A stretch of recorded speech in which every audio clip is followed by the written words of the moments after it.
The Bible isn't just a book of random stories. It's 66 different books that come together to tell one story. An incredible one. About God's love for us. And now for an amazing story. Inspired by the book of Acts, chapter 16, verses 16 to 40. The city of Philippi in Macedonia stood proudly along a bustling Roman road not far from a busy seaport. Newly settled Roman citizens had mingled with the Greeks who had been there for thousands of years. Travelers from far-off countries arrived by land and sea to trade at the marketplace. Perhaps this is why God called Paul and Silas to travel there. I've had a vision. A man begged us to come over to Macedonia. You didn't need any bad sardines for dinner last night, did you? Nope. You sure this vision is from God? Yep. Well, then, Macedonia or bust. Paul and Silas traveled by boat and on foot to reach Philippi, one of the most important cities of Macedonia. The town was full of temples and altars for dozens of different Roman and Greek gods. But a handful of people worshipped the one true God. No synagogue. Let's go down to the river. At the river, Paul and Silas found a group of women who had gathered to pray and worship God. One of them, a successful businesswoman named Lydia, had become a believer in Jesus. Come, stay at my house. Lydia gave Paul and Silas a home in the city. They began to share the story of Jesus, and soon other men and women became believers too. Just think, Paul. These people are from everywhere. They'll take news of Jesus back home with them. All nations, just like Jesus said. But one day, as Paul and Silas made their way to the river to pray, a servant girl began to follow them and cry out, "These men serve the Most High God. They are telling you how to be saved." Silas glanced back at the girl. Okay, so what she's saying is true, but something's not right.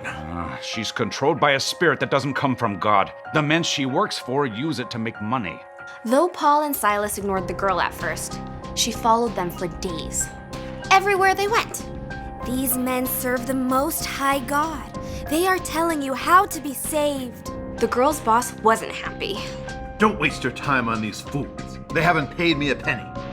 "These men serve the Most High God.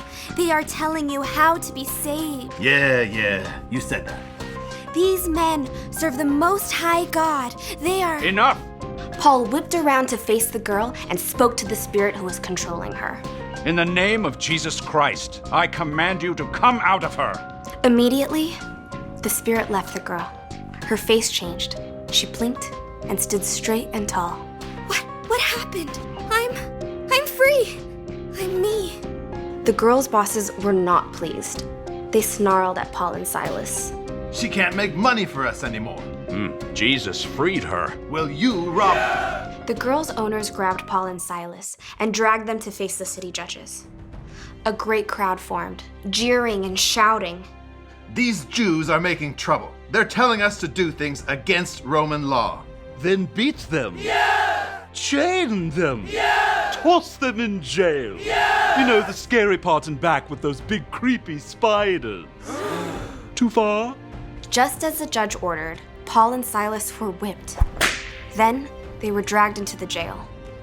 Let's see. Looks like you're registering for our deepest, darkest cell. It's included, free of charge. Though they'd done nothing but share the story and power of Jesus, Paul and Silas found themselves bruised and bleeding, trapped in a Philippian jail at midnight. Only one thing to do. Count spiders? The Lord is my shepherd, I shall not want. Instead of complaining, Paul and Silas prayed and sang as the other prisoners listened. Even though I walk through the valley of the shadow of death, I will fear no evil. Ooh, that cat has got some pipes! The earth began to rumble. For you are with me.